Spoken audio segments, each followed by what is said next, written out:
camera mic at this distance. This is the camera mic at this distance.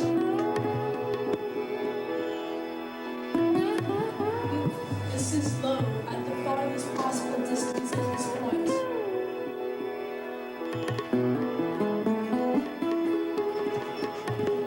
This is low.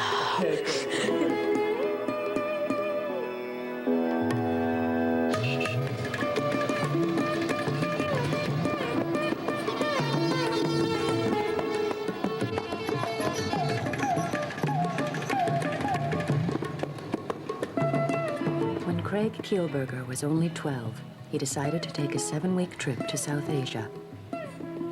It was a journey that would have important consequences for the rest of his life. He went with 25-year-old Alam Raman, his friend and guide.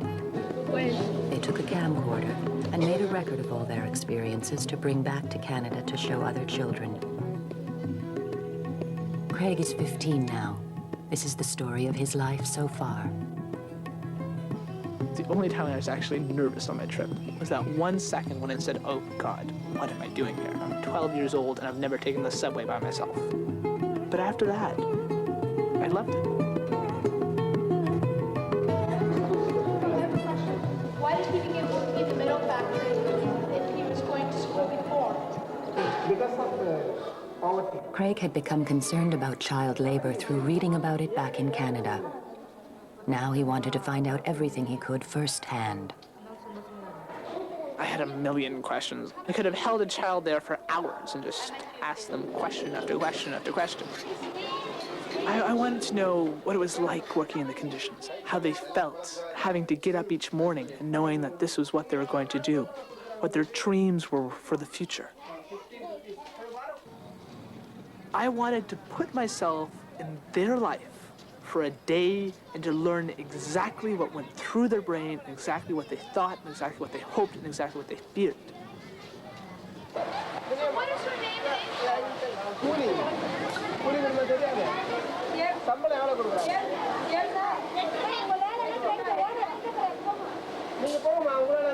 she ever cut herself? Yeah, sometimes. She sometimes cuts herself. It's quite dangerous if you prick yourself with the spread of so many diseases lately. Those needles that she was sorting through, what are they used for? Use. They will collect the plastics. Only they will collect those plastics. What are the needles used for before? What were they used for? In the hospitals, maybe some in the drug addiction. Is she ever worried about the spread of viruses like AIDS? Because she said she had cut herself before and pricked herself. Yeah, she will just wash it. Just wash it. That's all. In the water. She won't get any treatment for that. She will just wash it and she won't get any treatment. Today, I would like to talk to you about a problem that many of us have. Baby brothers. One day, I made a big mistake.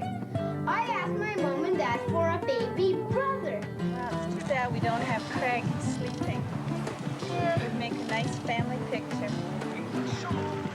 My parents were both teachers, so as soon as they could, they shipped me off to school. I used to go part-time, and the rest of the day I would do things like watch my favorite TV show at that point, which was Mr. Dress-Up. I had the largest collection of comics I think possible. Actually, I didn't have a comic hero, to tell you the truth. When I was growing up, I think the only hero which I really had was my older brother.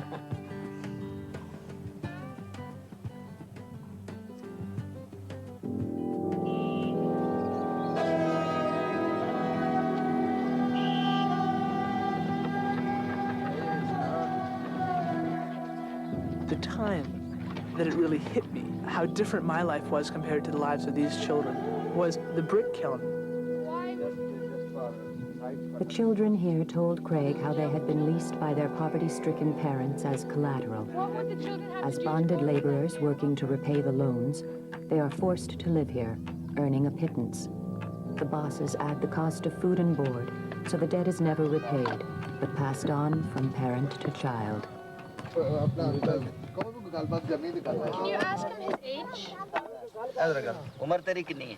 मेरी उम्र है 14 years. Was he born on the compound in the brick kiln? Yes, there from the beginning. Yes. Has he ever gone to school? क्या तू school कभी गया है? School कभी गया है? नहीं. No, yet.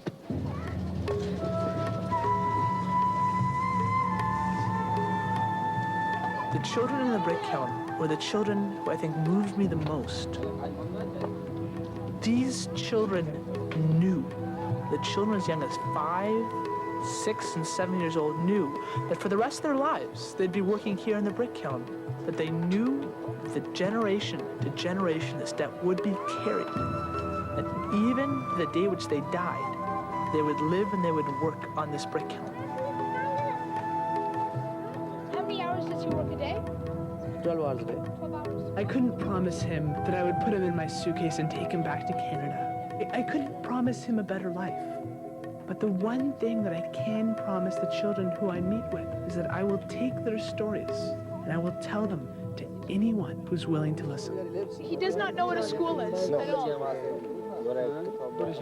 Has he ever been off the brick kiln? कभी बाहर नहीं शहर गया किसी पेंट के और boundary. No, he has never been outside. He's never been outside school.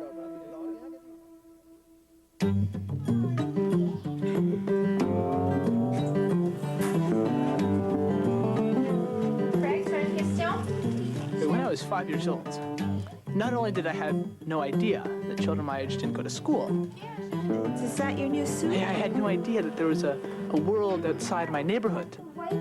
pocket here. This pocket, I can't use it. No. At that age, you assume everyone is exactly the same as you are. There are people who live in another city. What's it like? You know, it must be strange. Never mind in another country halfway around the world. I think I'm good.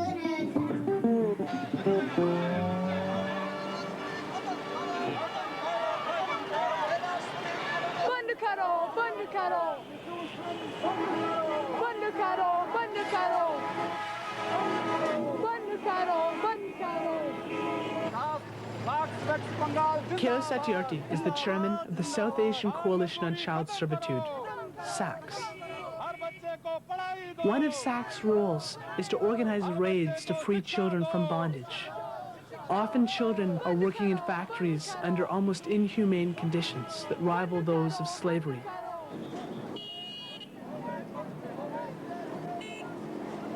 Bharat का जो संविधान बना 1950 में, we have guaranteed free and compulsory primary education for all the children up to the age of 14. We have also guaranteed that no child up to the age of 14 would be engaged in any sort of hazardous work. कहने को तुम दुनिया का सबसे बड़ा गणतंत्र हैं। 5.5 करोड़ बच्चे आज गुलामी की जिंदगी जी रहे हैं।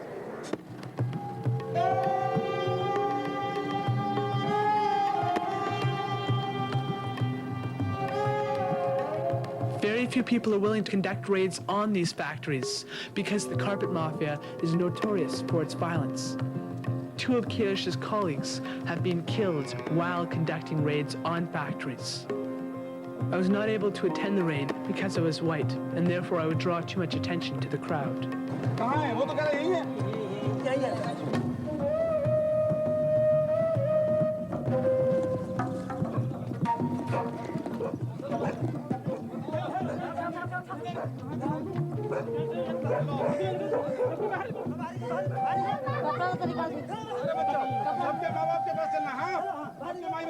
Many of the children had been held as virtual slaves, away from their families, friends, and childhood.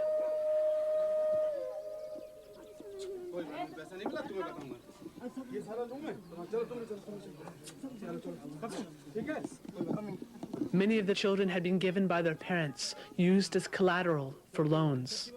Others had never even received a penny for their labor. It's very unfortunate that you were not there, but it was a very successful thing. We have been able to liberate 19 children. So how many did you expect for them?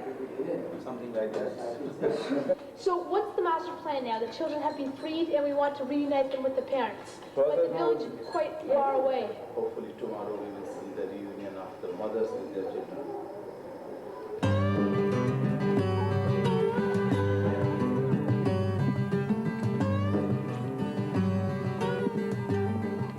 In many ways, my brother Mark is the reason why I got involved. And, you know, I'm very lucky to have him.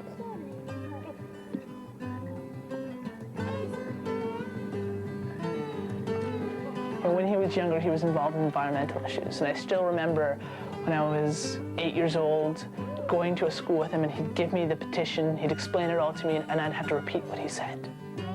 He was the first one that opened my eyes to human rights issues.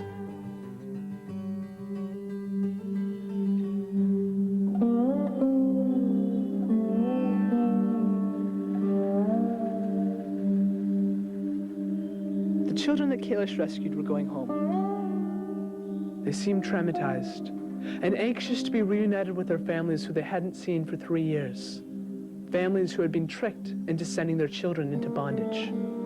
They described the abuse they faced, how when they made a simple error, they would be humiliated and beaten. Of course, he is suffering from malnutrition, and most of these children suffer from lung diseases because of continuous inhaling of woolen dust. When we went to rescue these children yesterday, we found that the entire place was full of woolen dust. There was no proper ventilation. It was extremely unhygienic to the children. There was no even proper lighting. But these children have to work since morning till late evening, and they were given only just one square meal a day.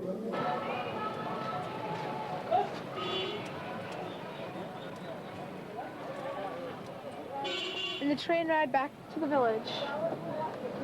Some train. Oh, sorry. The drive back to the village. We were supposed to take a train, that didn't work out.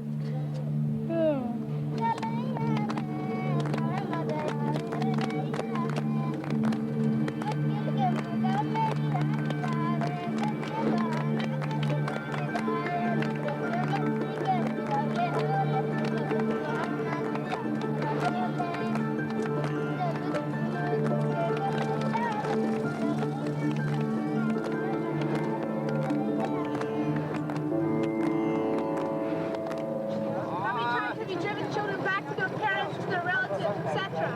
I think I have driven back like this a couple of 100 times. So how many children in total have you returned to their families and relatives? Well, so far we have liberated about 30,000 children in all these 15 years of time.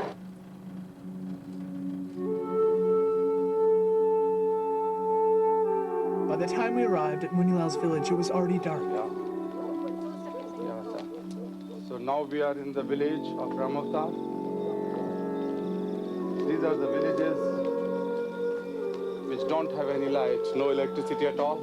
Many of them have never seen a tube light or a bulb in their life. There's no question of telephone. Most of them have no idea of telephones. Most of them have never been to any hospital. There is no hospital. There is no approach route. There is nothing.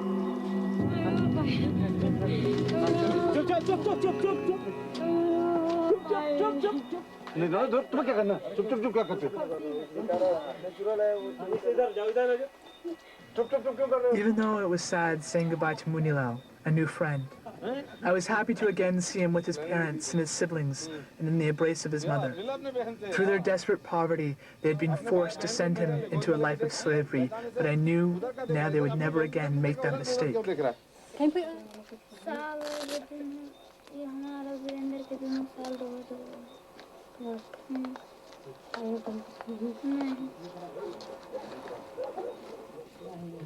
दे दो लेकिन क्या इसको भी दे दो अपने हाथ से खिला दो अपने हाथ से. He says that it was very bad, and I saw my mother in dreams, and she also said the same thing, that I saw you in dream. Seeing children freed from bondage was very important for Craig. His reason for coming to India in the first place had been reading an article in a Toronto newspaper about the murder of another freed carpet worker who had been speaking out. Iqbal Masih was 12 when he was killed, the same age as Craig. A young boy from Pakistan named Iqbal Masih told the world how at the age of 4, he was sold into slavery for less than $16. Inspired by Iqbal Masih, Craig had started speaking out about child labor even before he went to India. With a group of friends, he founded an organization called Free the Children. It is a youth group dedicated to the elimination of child labor and the exploitation of children. You may be thinking, well, you're only 12 years old. This is a big problem. What can you do to help? First, I would like to say, being 12 years old is no excuse. No one has a good enough excuse for ignoring these child workers' problems.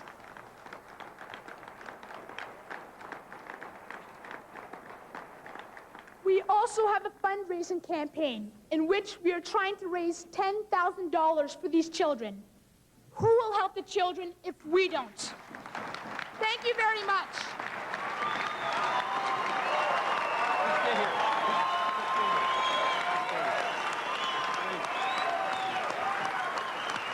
The board has just voted and will donate $5,000 to your cause right off the top. Thanks very much.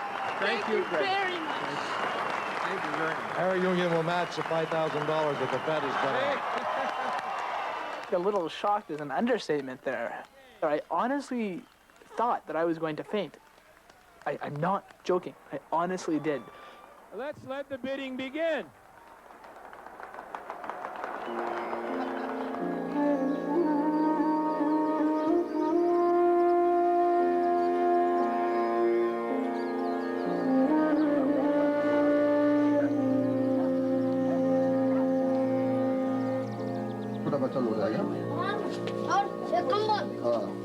एक कंबल एक चादर I wonder if any of the children that we dropped off a couple days ago have arrived here yet.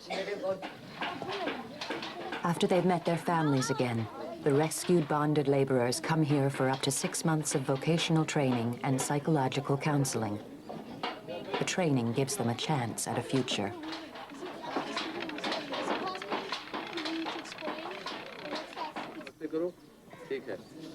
So he is that unfortunate boy who has been branded with red hot iron rods by his master on 1st of November's night because he helped freeing his younger brother and another friend of him.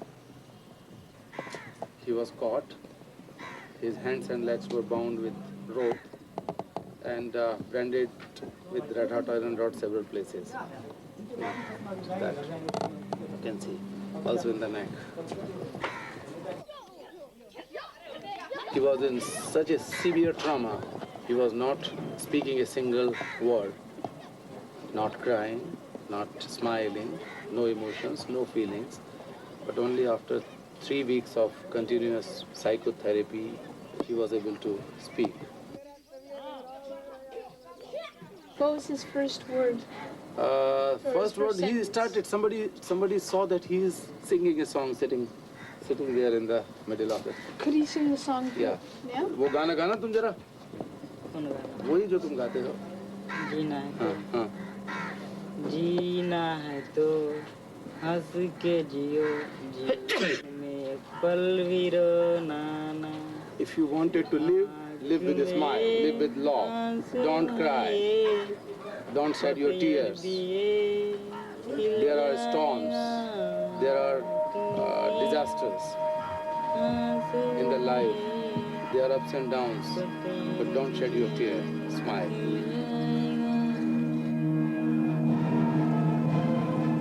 Amid the splendor of the presidential palace, John Chrétien was officially welcomed to India, and he quickly stepped on the... Foreign business is attracted by cheap labor. Craig wanted to take Canadian Prime Minister Jean Chrétien to the street to talk to a child who has to work to survive. But the Prime Minister's office said he was too busy with important meetings. So Craig decided to hold his own press conference. I thought that child labor was more hidden off in the dark factories, and the police just basically didn't have the political will wasn't there to go seek out and rescue the children. But for example, in Nepal, I found that basically it's quite openly practiced, as in when I was going to see one of the NGO schools, just driving down the street, you could see the children working as the street vendors. You could see the children breaking bricks by the side of the road. You could see the children working as tempo helpers, which is actually a type of taxi. The children hang on to the back to collect the money from the people and often fall off and get run over. This is all preparing for an interview on this show called Politics and the other interviews that will be coming up, and we're just typing up for the press conference, and this is gonna be an all-nighter. Okay. By the way, that means yes. And they're shaking their head like that. No. Yeah, that means yes. Like this, right? So like this? Yeah, okay. That means yes, that means no, and that means okay. Okay, what does this mean? This means yes. So what else can the youth of Canada and the youth of India do together to improve the conditions, to end child labor, to end the exploitation of children? What do we want our governments to do? What do we want the businesses to do? What do we want ourselves to do? What do you want to do? I call for the total boycott of buying goods made by child labor, like carpets, garments, etc. I also appeal to you to look for Ragmark's label, which guarantees that adult labor is employed in making these carpets. I also urge the Prime Minister of India to seriously look into child labor problems and use his good offices for total elimination of child labor. The worst type of child servitude is bondage. When a child is sold into slavery, the child is shackled and chained in many cases, cannot see his parents, and is forced to work long hours in unsafe working conditions for little or no pay. Craig, if I can just ask a question. Obviously, it's a cause that no one can question, but are you certain you're not being exploited by adults in any way as you run this campaign? Actually, I'm the founder of the organization Free the Children, so I've done it totally on my own will, and it's a completely youth-run organization. So there are no other adults who have political means behind the lines trying to press us. So what do you want him to say to Prime Minister Rao when he meets him tonight? Basically, I want him at least to raise the issue. Forget being the Prime Minister for a second. Just simply as a Canadian, it's his moral responsibility to do this. You tried to reach the Prime Minister Yes. to meet him? I have faxed and written to the Prime Minister requesting to meet with him. Unfortunately, he said his schedule was too booked and he did not have time to meet with me.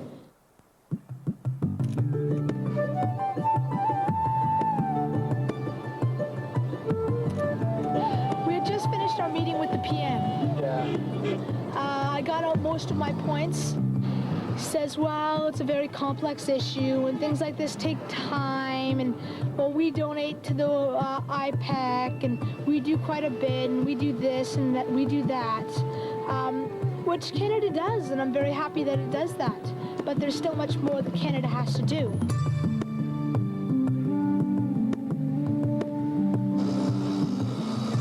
So far I'm ranking this trip a 9. This trip has been really great and I've enjoyed it a lot. And meeting the Prime Minister wasn't half bad either. He upstaged the Prime Minister during Team Canada's trade trip and catapulted the issue of child labor onto the national agenda. Well, today, 13-year-old Craig Kielburger came back to Canada, saying his fight is far from over.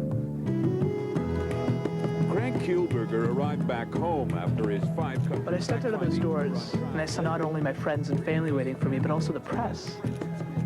In a sad sort of way, it dawned on me that so often the press thought that young people weren't capable of doing these type of things, and I think that being young did give us an advantage. Tour of South Asia. He went with one objective, and even he is surprised by his success. Well, there was no question to ask that one of the reasons why the media was obviously interested in Free the Children was because it was children helping children. And, you know, to them this was a phenomenon. This was strange that children would care enough to get involved. And they didn't realize that, you know, children actually deep down inside wanted to help and wanted to participate. There's a reason Craig Kielburger is trying to find his way through the corridors of Congress in his fight to shut down third world sweatshops full of child labor. These are the corridors of U.S. power. You have the power in your words, in your actions, and in your policy making. There was never a single point where it dawned on me. The press was an important tool. I think it was something that we began to realize as Free the Children evolved from simply being a ragtag group in Toronto to a group of young people around the world. He's been essential.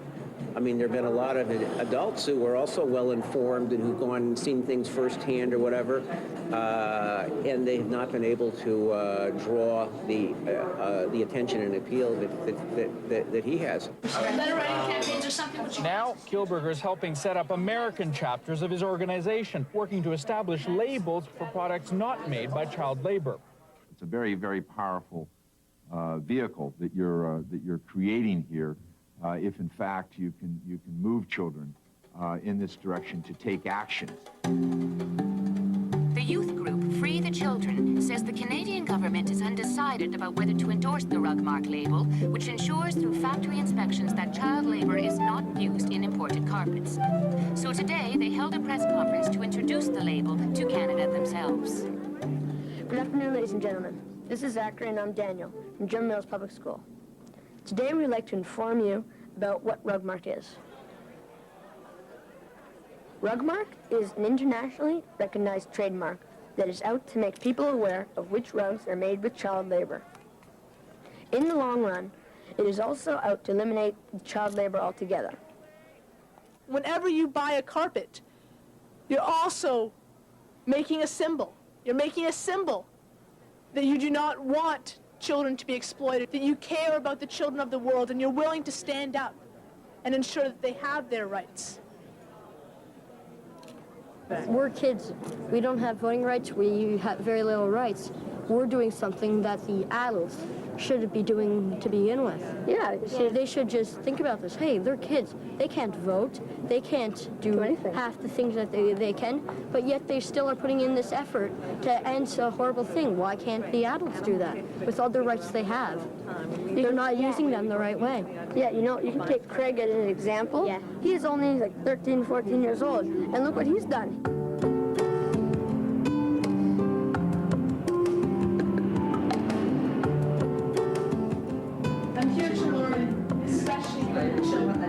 And I see my role as a leader to learn from them and in turn to reflect what they say back to the world. The basic reason why children are being hired is because they're easily intimidated. They cannot organize trade unions that are cheaper labor. What we have to do is take these children out of employment, place them with adult relatives, pay the adults decent wages, safe working conditions, so that their children in turn can go to school, breaking the cycle of poverty. That simply comes down to a question of political will and societal will.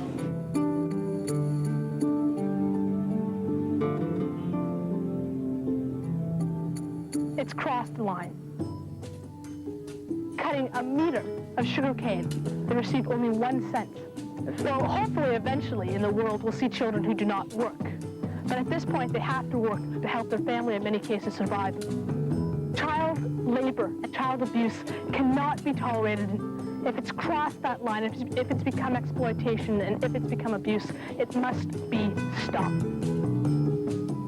In 1990, leaders from around the world gathered together, and they drew up the United Nations Convention on the Rights of the Child, which lists the most basic rights of children, including the right to an education, the right to be protected from abuse and exploitation, the right to be treated with dignity. 7 years have passed, and yet this child abuse still continues. These children have little faith in politicians and fancy laws and conventions drawn up on their behalf. As children, we simply do not want to be the passive recipients of kindness. You know, sometimes with media, I do get a bit frustrated, and sometimes I would just like to kind of go off and do my own thing and just meet the kids. So then, have any of their friends ever been seriously hurt by the police or even killed?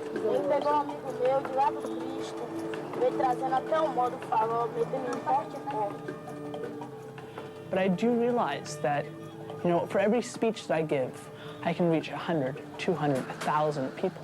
But through the media, we can reach enormous numbers of people. They were shot or something by the police, does you think, or by who?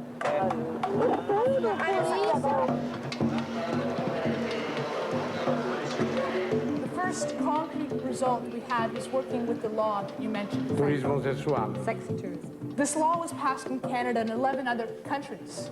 But here in Italy, this law does not exist. And when I met with various senators, this is one of the points that I wanted to bring up, to try to bring it here also. What do the Italian senators have to say?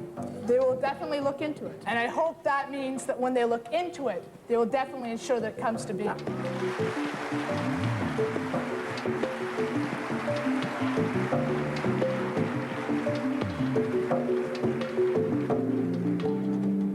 If no change was coming about, or if I was not doing this for a good issue, would I continue to do this? No. I am doing this for an issue which I love. And I am doing this for an issue which I care strongly about. And that's the reason why I do it. That's what makes it all worthwhile. As long as the media present the facts truthfully, as long as they act responsibly, then I think the media is doing a wonderful job. Then they will present the issue, and that will challenge people to take action.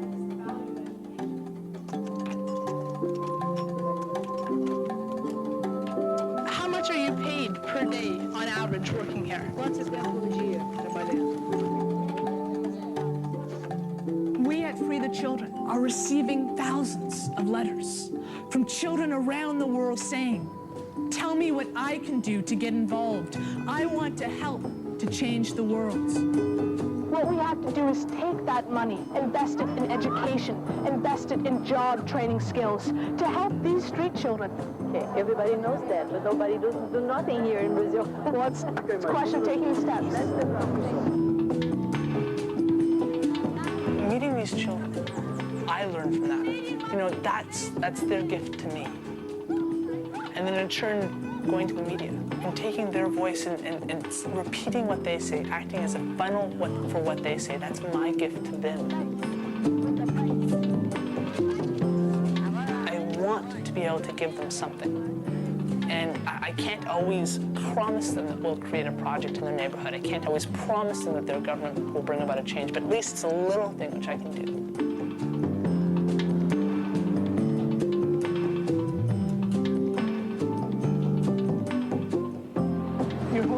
Over the past 2 years, I've had the opportunity to meet children who work in exploitative and abusive conditions. How can these children grow up to be peaceful when all they've ever known is violence? There is, I think, possibilities to change this. Society must accept this part of our society and must bring into society with sense of caring. Thank you very much. Thank you. Thank you. Thank you. Can we grab a quick photo, Your Holiness? Thank you, sir.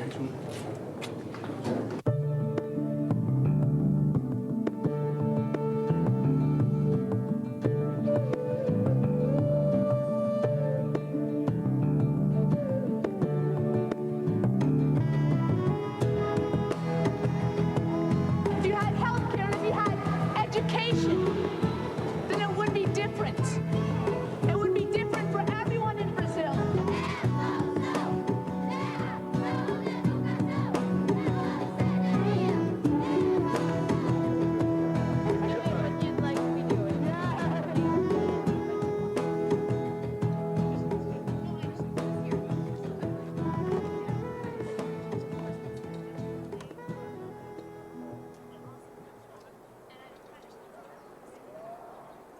I think some adults are threatened by people like Craig. Let's get our plan ready for today. And while you do that, I'll read announcements. Students. Craig has brought to light an issue that society in general has chosen to sweep under the rug. For some people, when they're involved in an indirect way, like some of the major manufacturers and other interested groups, it's embarrassing for them, and I guess they'd rather not have somebody like Craig expose some of the things that have been going on. I sometimes feel a bit sorry for Craig because he has many things going on at the same time. He does a wonderful job of balancing all of them, but there are so many things going on.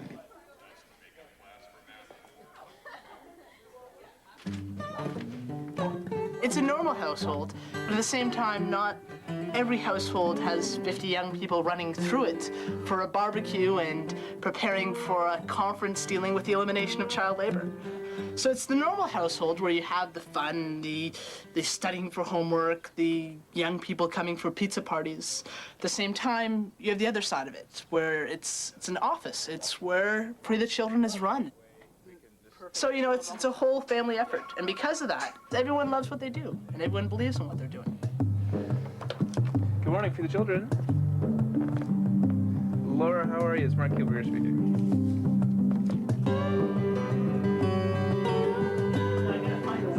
I'm Fred, Craig's dad.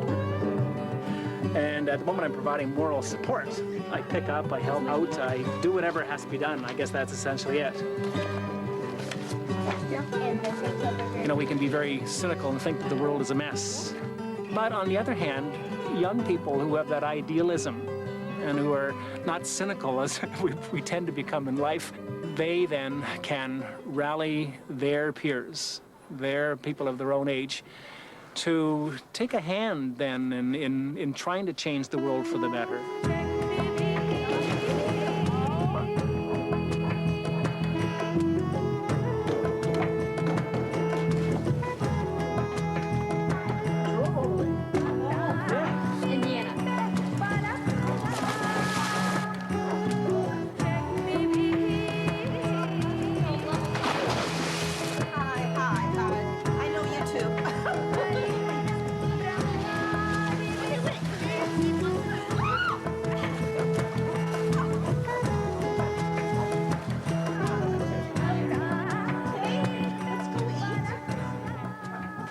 There are some people out there who simply look at Free the Children and say, oh, it's a phase, it won't do anything. You know, it's just a bunch of young people. They'll change and move on to a next phase in a matter of a few weeks. And the funny thing is, you know, 2 years later, we're stronger than ever. Last week, we got over 500 letters from the United States alone. Never mind, you know, those letters from Poland and Chile and Hong Kong and Singapore. How did you get started in it? Well, I knew about it from my older sister who was in it the year before I started. And when my school, they started it and they asked who would like to be a part of it. Craig came and he spoke just to our class. It was more of like a discussion almost. And everybody really liked what he was saying, but nobody wanted to give up their time to do it. I think it's been really hard to do like fundraising and things. You think like each thing will take you a day, so you plan many things, but in actual fact, they take like a week to plan, and then you want to keep it going. Yeah, and we've had bake sales that have gone on, and those have really helped because people will just volunteer and bring in baked goods, and then those will sell really quickly. If you brought in a buck, you could get a free jeans day, and we raised like $2,000 doing that. Even pressuring of the government fits into the same category. Of course we are children, and we don't have all the answers, and we're trying to learn. And what would be some ideas? And the only way that we can gain credibility is if we know the issue inside out. Write letters, asking if they're using child labor. If we look into our own lives and we ask the hard questions, look at our country's policies, you know, are trading policies fair? Why are these multinational corporations going into developing countries and paying wages that these people can't even survive on? They have to send their children out to labor. Maybe like pairing up with Doctors Without Borders, or and getting them food like every day, like getting them. Why does the World Bank and the International Monetary Fund, bodies which are controlled by the rich countries, force industrializing in poor countries to cut their social services to the absolute bone and to cut money away from the education and healthcare of children?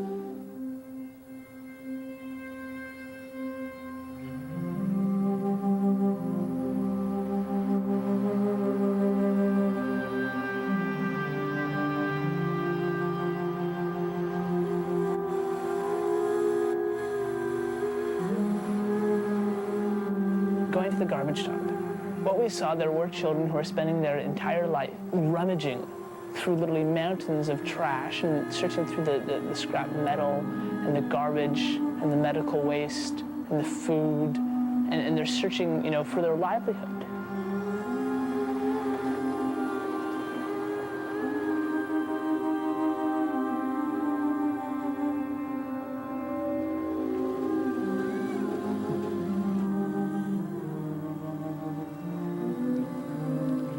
It always does affect you.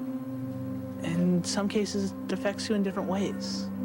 Some cases, it angers you. It makes you want to go to the top of a roof and shout.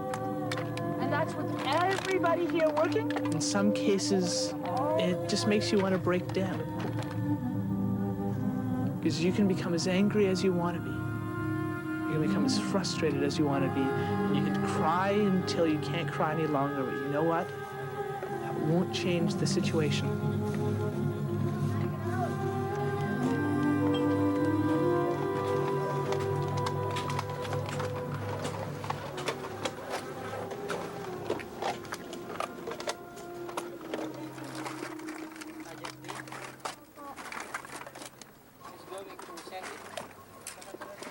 And how much does he make at the end of the day when he's sold everything that he's arranged? How much do you make, Jeffrey?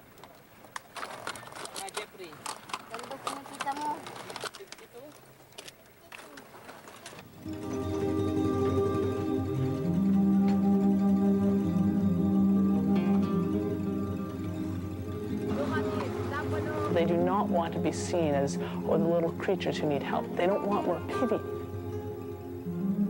You took time out of their life, and you have to give them something in return.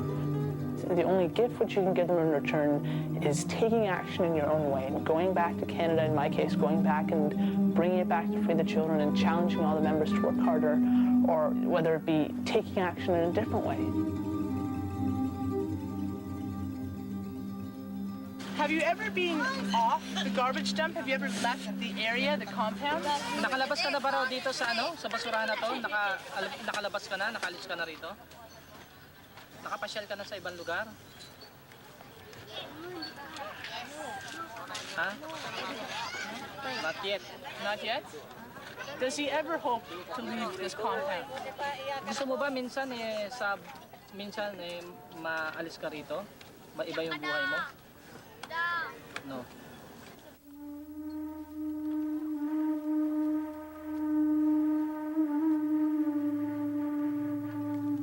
I traveled in many countries around the world. I've had the opportunity to meet with hundreds of children who work on the streets, or who work in the brick kilns, or who work in the sugarcane fields, or who work in the garbage dumps. And, no matter how much I try, no matter how many hours I spend with them, and no matter how many times I go back to the homes, or ask them about their life, or ask them about their family, I never really will understand their reality.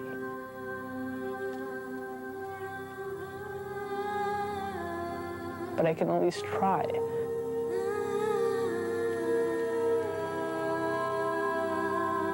There is a big need out there. And we're not only talking about help with money or more projects, because a lot of these children, no matter how much they search, they'll be able to find their food, the minimum amount to be able to survive. But what they cannot find through all their searching there, through all their scavenging, is they can't find love in a lot of cases.